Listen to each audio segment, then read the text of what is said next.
Salut à tout le monde, je vous espère en pleine forme. Bienvenue à ce nouveau numéro de Conseil Santé. Alors vous êtes sur Afromail, la communauté qui partage les mêmes valeurs.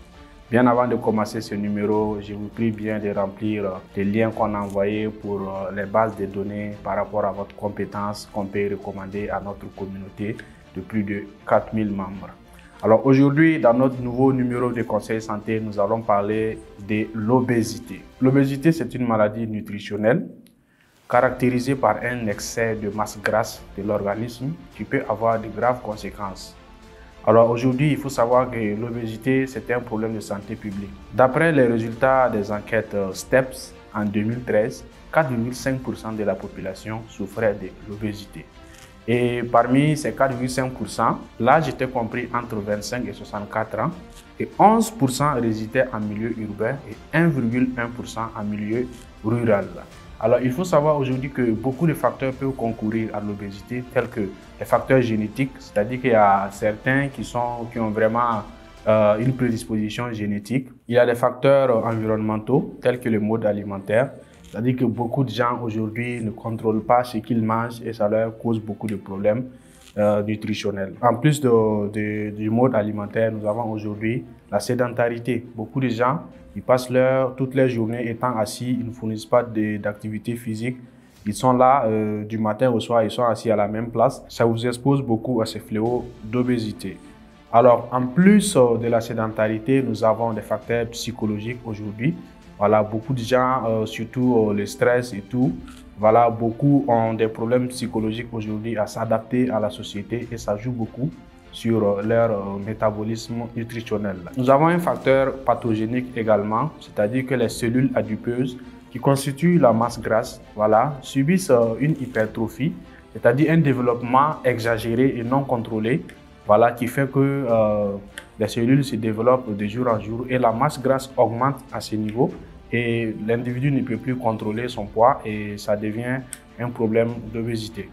Il faut savoir aujourd'hui que quand on parle d'obésité, on parle de masse grasse. Cette masse grasse occupe une place importante dans les réserves énergétiques. Voilà, quand on parle de réserves énergétiques, nous avons les lipides, nous avons les glucides et nous avons les protéines.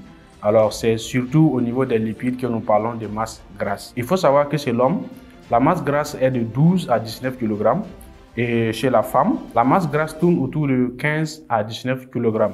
Donc, c'est une manière de dire ici qu'aujourd'hui, l'obésité ne peut pas survenir sans que la masse grasse ait subi quelques modifications.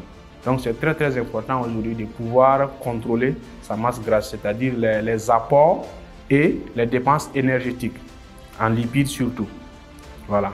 Tant qu'il y a un déséquilibre, dès qu'il y a un déséquilibre entre les apports lipidiques et les dépenses lipidiques. Comment un patient peut savoir qu'il est obèse? Quel est le diagnostic positif? Alors pour le diagnostic positif de l'obésité, nous utilisons beaucoup de méthodes telles que le pli cutané, voilà, les rapports taille-hanche, l'indice de masse corporelle et le tour de taille. Alors le moyen le plus utilisé ici, c'est l'indice de masse corporelle qui est le rapport du poids sur la taille au carré.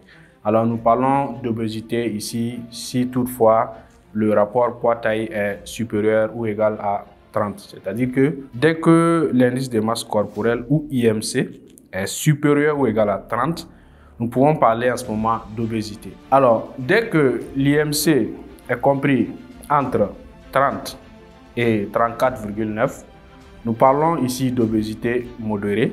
Si l'IMC est compris entre 35 et 39,9, nous parlons d'obésité sévère. Et dès que l'IMC est supérieur ou égal à 40, nous parlons de l'obésité morbide. Et la catastrophe n'est pas loin. Nous allons parler de quelques complications liées à l'obésité. Alors, nous avons beaucoup de complications liées à l'obésité. Entre autres, nous avons les complications cardiovasculaires, telles que l'insuffisance coronaire, l'hypertension artérielle, l'hypertrophie ventriculaire gauche, les accidents vasculaires cérébraux. Comme complications respiratoires, nous avons l'insuffisance respiratoire restrictive, l'hypertension artérielle pulmonaire, le syndrome d'apnée du sommeil, l'hypoventilation alvéolaire. Comme complications métaboliques, nous avons entre autres l'insulinorésistance, qui peut vraiment vous exposer au diabète de type 2. Nous avons les glomérulonéphrites comme complication rénale, qui peut vraiment vous conduire à l'insuffisance rénale. Comme complications hépatiques, nous avons la lithiase biliaire et la stéatose hépatique. Complications rhumatologiques, nous avons entre autres les coxarthroses, les arthroses et j'en passe. On peut noter également que l'obésité peut vous exposer à des risques de cancer. Voilà, nous avons entre autres les cancers du côlon, le cancer du foie, le cancer de l'endomètre, le cancer du rein et j'en passe. Voilà quelques complications dermatologiques. Nous avons l'érysipèle et aussi le lymphodème. Alors, une des complications à ne pas négliger surtout, ce sont les complications psychologiques et sociales, si je peux le dire.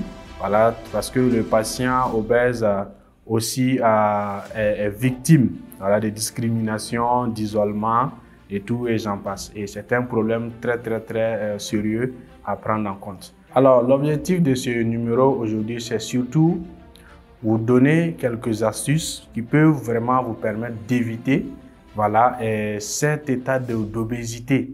Voilà, parce qu'en dehors des facteurs génétiques qu'on vient de citer, il y a aussi les facteurs environnementaux et pathologiques qu'on a ajoutés également.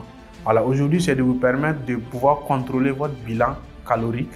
Voilà, parce qu'il y a tout ce que vous apportez à l'organisme et il y a aussi ce que l'organisme utilise pour fonctionner. C'est ce qu'on appelle les dépenses énergétiques. Voilà, s'il y a un déséquilibre entre les apports et les dépenses énergétiques, bien sûr qu'il va y avoir un problème. Alors aujourd'hui, beaucoup de gens, ils se lèvent, ils mangent tout ce qui est doux. Voilà, tout ce qui est doux, c'est ça, ils vont manger. Mais ce n'est pas là le problème. Voilà, si tout ce que tu manges, c'est trop calorique et ça contient trop de calories, alors que tu ne fournis pas assez d'efforts au cours de la journée, vous voyez qu'il y aura vraiment un entassement quelque part. Voilà, si vous consommez beaucoup d'huile, vous consommez beaucoup de sucre, vous ne faites pas du sport, vous consommez beaucoup de protéines et vous ne faites pas du sport, c'est vraiment pas bien. Aujourd'hui, il y a beaucoup d'astuces et beaucoup de moyens qu'on peut mettre à votre disposition. Voilà, tels que quelques programmes sportifs où nous allons vous mettre en contact avec des coachs sportifs qui vont vraiment vous prodiguer encore plus davantage des conseils qui peuvent vous permettre de maintenir votre santé au plus haut degré. Aujourd'hui, il faudrait que les gens arrivent à faire la différence entre manger bien et manger beaucoup. Voilà, parce qu'aujourd'hui, avec les compléments alimentaires, voilà, qui contiennent beaucoup de fibres surtout, vous pouvez équilibrer votre alimentation sans avoir à beaucoup manger. Et nous avons un programme qu'on va détailler très bientôt. Voilà, avec des compléments alimentaires. Nous sommes en partenariat avec des structures sanitaires qui peuvent vous accompagner dans ces domaines-là. Également, des coachs en nutrition seront là pour vous accompagner au cours de ce programme. Des compléments alimentaires seront mis à votre disposition également pour pouvoir suivre régulièrement ce programme et ne pas vraiment vous laisser aller dans cet état de beaucoup manger et ne pas bien manger. Voilà, notre objectif, c'est de vous permettre d'éviter certaines pathologies et certaines situations que de vous venir en aide. Voilà, donc c'est dans tout cet élan-là que nous allons entamer un programme, voilà, où ceux qui ne sont pas en surpoids ou bien qui ne sont pas obèses peuvent vraiment venir suivre ce programme pour maintenir leur santé physique, leur santé mentale et même sociale et économique. Parce que dès que tu es en forme, que tu es en bon état, tu peux aller vaquer à tes occupations, tu as l'esprit tranquille et c'est bien, ça fait booster tes activités. Voilà, voici un peu l'objectif aujourd'hui de ce numéro et de ce programme qu'on mettra à votre disposition très bientôt. Alors en attendant, portez-vous bien et que le Seigneur nous bénisse. Je vous remercie. Vous êtes sur Afromail, la communauté qui partage les mêmes valeurs.